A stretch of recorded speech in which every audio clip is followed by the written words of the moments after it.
আমি সৌরভ, আমার চ্যানেলে সবাইকে স্বাগত। এটি আমার প্রথম ভিডিও। তোমরা আমার পাশে দেখো, তাহলে আমি আরো ভিডিও বানাবো। ভিডিওটি দীঘায় যাওয়ার ভিডিও। দেখো, প্রথমে আমরা নন্দকুমারপুর এসেছি, তারপরে মা বাবা এবং বাবার অফিসের কাকুদের সঙ্গে আমি দীঘাতে বেড়াতে এসেছি। নন্দকুমারপুর স্টেশনে আমরা কিছু টিফিন করলাম এবং তারপর ট্রেনে উঠলাম। বাবা এবং মা দুজনে অনেক বিশ্রাম নিচ্ছে, অনেক কষ্ট হয়েছে। আমি কাকুর সঙ্গে দীঘাতে নেমে হাঁটতে হাঁটতে সামনের দিকে এগোচ্ছি। এই কাকুটি খুব ভালো কাকু। মা এবং দিদা হেঁটে হেঁটে আসছে, বাবাও সাথে আছে এবং আরেকজন জেঠু এবং জেঠিমা রয়েছে। সবাই খুব মজা করতে করতে যাচ্ছে। কাকু আমার হাত ধরে সামনে এগিয়ে নিয়েছে। দেখো, আমরা দীঘা স্টেশনে নেমেছি।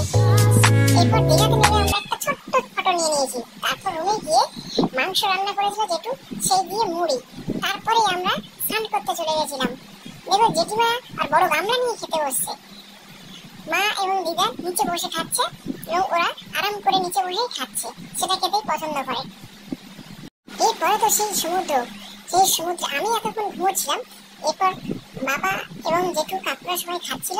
তারপর আমি ঘুম থেকে উঠলাম।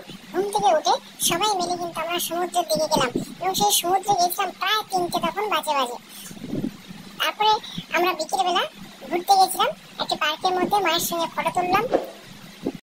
দেখো, নন্টে ফোনটের সঙ্গে আমরা হাত ধরে ফটো তুললাম, নন্টে এবং ফোনটে।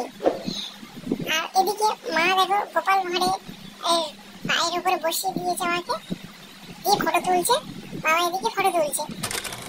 আবার দেখো, সন্ধ্যার সময় আমরা একটা গাড়ি চড়তে গেছিলাম।